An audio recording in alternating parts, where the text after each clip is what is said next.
Hello ancient lovers, welcome back to our channel Crazy Baby. Today I am here with a new part. I'll remember everything. तो कहानी शुरू करते हैं। जैसे कि हम सब ने पिछले पार्ट में देखा था कि वैन रोहान ने विंग की गले दबाया हुआ था और वो बोल रहा था कि ये सब बंद कर दो वरना मैं तुम्हें मार दूंगा। तो चलिए आगे कहानी शुरू करते हैं। विंग, तुम्हें क्या लगता है?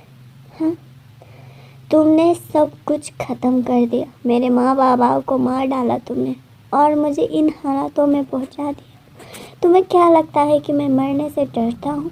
हाँ, विंग ऐसा बोलते हुए बहुत दर्द भरी मुस्कान के साथ वो मुस्कुराया और उसके आंखों से आंसू गिरने लगा। विंग बोला फिर से, क्या तुम चाहते हो कि मैं सब बंद कर दूँ? लेकिन मुझे नहीं पता कि ये क्या हो रहा है। ये सब मैं नहीं कर रहा हूँ। तुम्हें समझ में नहीं आ रहा? अगर मैं ये सब कर सकता तो मैं क्या अपने माँ बाबा को मरने देता? और मैं क्या अपने ऊपर इतना सारे जुल्म सहता? वही ऐसा बोलकर बहुत ही ज़्यादा चिल्लाता है वैन रोहान को। वैन रोहान बहुत ही ज़्यादा अचंभे में पड़ जाता है और उसके हाथ के जो पकड़ थी वो खुलने लगता है क्योंकि उसके बाजुओं में बहुत ही ज़्यादा दर्द होने लगता है। जो विंग के शरीर से निकला हुआ धुआं था वो वैन रोहान को धीरे धीरे करके खाने लगता है। वैन रोहान इतना ज़्यादा दर्द होने के बाद भी विंग के गला छोड़ने के लिए तैयार नहीं था। तब लैनजान उससे बोलता है, वैन रोहान, उसे छोड़ दो। तुम क्या चाहते हो कि मैं तुम्हारा सर धड़ से अलग कर दूँ? तब वैन रोहान मुस्कुराते हुए बोलता है, तुम क्या जानते हो? हाँ, तुम क्या जानते हो कि मैं कितना दर्द से गुजरा हूँ? सारे क्लैन तुम्हारे वफादार बनने लगे हैं, तुम्हारे कुत्ते बन रहे हैं। क्या तुम्हें लगता है कि मैं तुम्हारे बात को सुनकर डरूँगा? जबकि कुछ देर पहले तक ये सब कुछ मेरे काबू में था। बस इस विनोशियान की वजह से मैं ये सब खो रहा हूँ। वो ऐसा बोलकर बहुत ही ज़्यादा चिल्लाता है। तब विंग बोलता है, मैंने कुछ नहीं किया है। ये सब तुम्हारी गलती है। ये सब तुमने किया है। ये सब तुमने शुरू किया है। तुमने मेरे माँ बाबा को मार डाला। तुमने मेरे माँ बाबा को मार डाला। तुम्हारे बेटे ने मेरे ऊपर इतना ज़्यादा जुल्म किया, फिर भी तुम बोल रहे हो कि ये सब मेरी गलती है। हाँ, वो ऐसा बोल रहा था। वैन रोहान के हाथ से खून निकलने लगा क्योंकि विंग के शरीर से जो धुआं निकल रहा था धीरे धीरे करके वैन रोहान को मार रहा था। वो खून के उल्टी कर देता है। वो विंग को छोड़ देता है और नीचे गिर जाता है। वो जैसे ही नीचे गिरता है तो लैनजान दौड़ते हुए विंग के पास जाता है। तब वैन रोहान अपनी शक्तियों से लैनजान को वहाँ से दूर फेंक देता है। लेकिन लैनजान दूर जाकर गिरता है, लेकिन वो अच्छी तरीके से लैंड कर लेता है। जैसे ही लैनजान लैंड करता है तो विंग सारे लोगों को देखने लगता है। सारे लोगों की नज़र विंग की तरफ ही होता है। सारे लोग विंग को देखकर डरने लगता है क्योंकि वैन रोहान से भी ज़्यादा ताकतवर विंग हो रहा था। ये सब देखकर विंग बहुत ही ज़्यादा घबरा जाता है कि सारे लोग मुझे इस तरह से क्यों देख रहा है कि जैसे मैं उन सब की दुश्मन हूँ। क्यों माँ बाबा, आप लोग मुझे अकेले छोड़कर क्यों चले गए? विंग ऐसा बोलकर बहुत ही ज़्यादा रोने लगता है और बोलता है, तुम सब ने मुझे मिलकर बर्बाद कर दिया। तुम सब लोग बहुत ही ज़्यादा स्वार्थी हो। तुम्हारी स्वार्थपन की वजह से मैंने अपने माँ बाबा को खो दिया। मैंने अपने आप को भी खो दिया। मेरा कोई वजूद नहीं रहा। वही ऐसा बोलकर बहुत ही ज़्यादा रोता है। वैन रोहान जैसे ही आगे बढ़ता है तो विंग के शरीर से जो काले धुआं निकल रहा था वो काले धुआं विंग के सामने जो तलवार था वो खुद ही उड़कर वैन रोहान को मार देता है। विंग रोते रोते वहीं पर गिर जाता है। विंग जैसे ही गिरता है तो जियांग फेंगमियान दौड़ते हुए उसके पास जाता है और उसे देखने लगता है तो विंग के शरीर पर बहुत ही ज़्यादा जख्म होता है, जहाँ से बहुत ही ज़्यादा खून निकल रहा था। जियांग फेंगमियान बहुत ही अचंभे में था कि विंग इतना ज़्यादा जख्मी और इतना ज़्यादा कमज़ोर होने के बाद भी जिंदा था अब तक।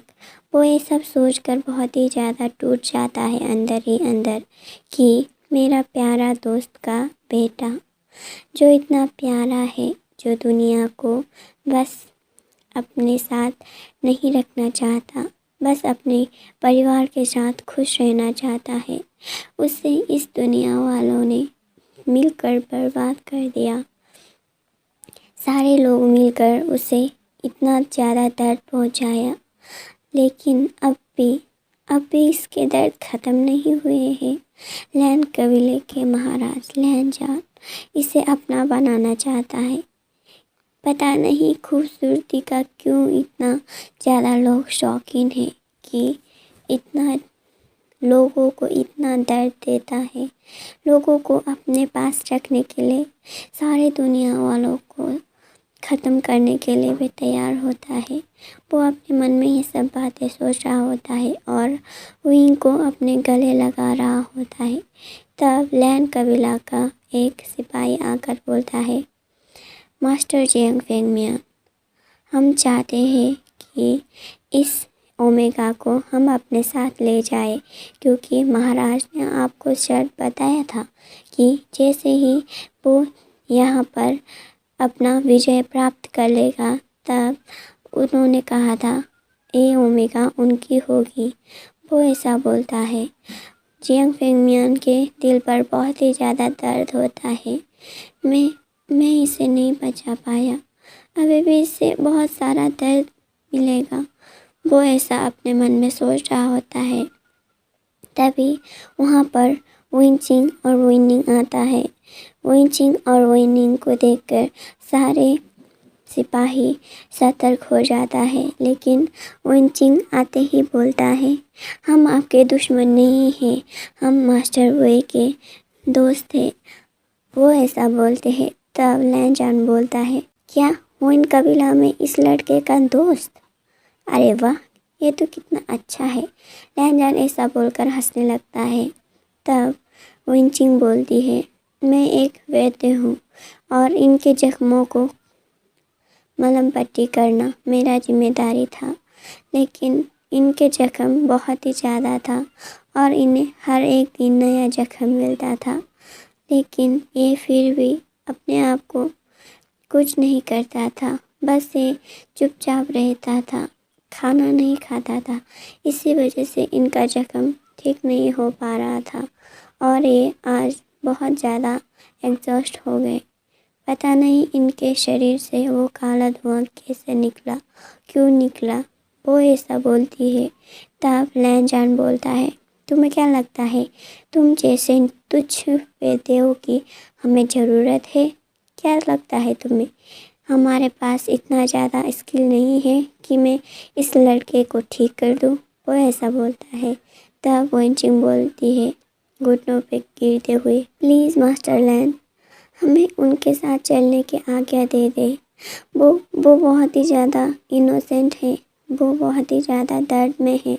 पता नहीं वो बहुत ही ज़्यादा टूट चुका है। वो इतना ज़्यादा टूट चुका है कि वो बस अपने आप को ख़त्म कर देना चाहता है। तो बस हम उसको बस खुश देखना चाहते हैं। हम उनके साथ रहकर उनकी दर्द को कम करना चाहते हैं। वो ऐसा बोलकर रोती है। तब लैनजान बोलता है, अपना बकवास बंद करो और यहाँ से दफ़ा हो जाओ। तुम्हें क्या लगता है विन कबीलों की हमें ज़रूरत है इस लड़के को ठीक और खुश रखने के लिए? वो ऐसा बोलकर चिल्लाता है। तब जियांग फेंगमियान उठकर बोलता है, मैं आपसे विनती करता हूँ, अगर वो वहाँ पर रहेगा तो वो फिर से अकेला पड़ जाएगा, क्योंकि लैन कबीला पर कोई नहीं है जिसे वो जानता है। वो ऐसा बोलता है। तब लैनजान बोलता है, क्या क्या कहना चाहते हो तुम कि मैं इस विन कबीले के लोगों को अपने साथ ले जाऊं? तब जियांग फेंगमियान बोलता है, प्लीज़ योर मैजेस्टी, मेरा इतना सा बात मान लीजिए, क्योंकि मैं उसे दर्द में नहीं देखना चाहता हूँ। तब लहनजान बोलता है, क्या इन पिटी लोगों की वजह से बहुत दर्द से निकल आएगा? तब जियांग फेंगमियान बोलता है, मुझे पता है कि वो दर्द से निकल नहीं आएगा, लेकिन कम से कम वो किसी को तो पहचानेगा जहाँ वो रहेगा। तब लहनजान बोलता है, क्या बकवास कर रहे हो तुम लोग? वो ऐसा बोलता है और बोलता है, ठीक है, लेकिन उसे जल्द से जल्द ले चलो, वरना वो मर जाएगा और मेरा जीतने का कोई फ़ायदा नहीं रहेगा। वो बहुत ही गुस्से से ऐसा बोलता है।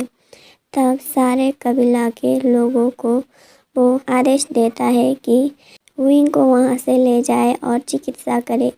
तब लैन कबीले के एक सिपाही आगे बढ़कर जियांग फेंगमियान के हाथ से विंग को उठा लेता है और एक कैरेज पर ले जाकर रख देता है। जिस कैरेज पर विंग को रखा जाता है, जियांग फेंगमियान भी वहाँ पर जाकर बैठने लगता है। तब लहनजान बोलता है, तुम कहाँ जा रहे हो? मैं उसे ले जाऊँगा, तुम फिक्र मत करो, तुम अब दफ़ा हो जाओ। वो ऐसा बोलता है। तब जियांग फेंगमियान घुटनों पर आकर बोलता है, प्लीज़ योर मैजेस्टी, मुझे उसे देखने दीजिए, मैं उसके साथ जाना चाहता हूँ। तब लहनजान चिल्लाते हुए बोलता है, क्या तुम अपने छोटे से जियांग राज्य को बचाना नहीं चाहते हो? क्या तुम उसे ख़त्म कर देना चाहते हो? वो ऐसा बोलकर बहुत ही चिल्लाता है और बहुत ही ज़्यादा गुस्से में जियांग फेंगमियान के आगे बढ़ता है। तब जियांग फेंगमियान विनती करते हुए बोलता है, मैं बस उसे देखना चाहता हूँ, मैं बस उसे ठीक होते हुए देखना चाहता हूँ, मैं उसे अपने साथ नहीं ले जाऊँगा। वो ऐसा बोलकर चिल्लाता है और घुटनों पर आकर अपना सर भी नीचे कर देता है। तब लहनजान रुक जाता है और बोलता है, ठीक है, तो तुम दूसरे कैरेज पर आओ, तुम्हें इस कैरेज पर जाने की क्या ज़रूरत है? वो ऐसा बोलता है। तब जियांग फेंगमियान दूसरे कैरेज पर चला जाता है। तब लहनजान विंचिंग और विनिंग को बोलता है, हे तुम दोनों क्या नहीं जाना चाहते हो? तुम भी उस कमीने के कैरेज में जाकर बैठ जाओ, वरना तुम दोनों यहाँ से दफ़ा हो जाओ। वो ऐसा बोलता है। तब विंचिंग और विनिंग भी जियांग फेंगमियान के कैरेज में जाकर बैठ जाता है। जैसे ही वो लोग कैरेज में बैठकर लैन कबीला पर जाने लगता है, तो लहनजान विंग के कैरेज पर बैठकर विंग को ही देखे जा रहा होता है। विंग के चेहरे पीले पड़ रहे होते हैं, वो बहुत ही ज़्यादा कमज़ोर दिखाई दे रहा होता है। फिर भी उसे देखकर लहनजान बहुत ही ज़्यादा हॉट फील कर रहा होता है, क्योंकि विंग बहुत ही ज़्यादा खूबसूरत दिखाई दे रहा था उससे। और विंग के शरीर से जो कपड़े फटा हुआ था और जहाँ से जख्म दिखाई दे रहा था, उन सब को देखकर वो बहुत ही ज़्यादा गुस्से में आ जाता है और सोचने लगता है, काश तुम पहले मुझे मिला होता तो तुम्हें इतना सारा दर्द सहना नहीं पड़ता शायद, है ना?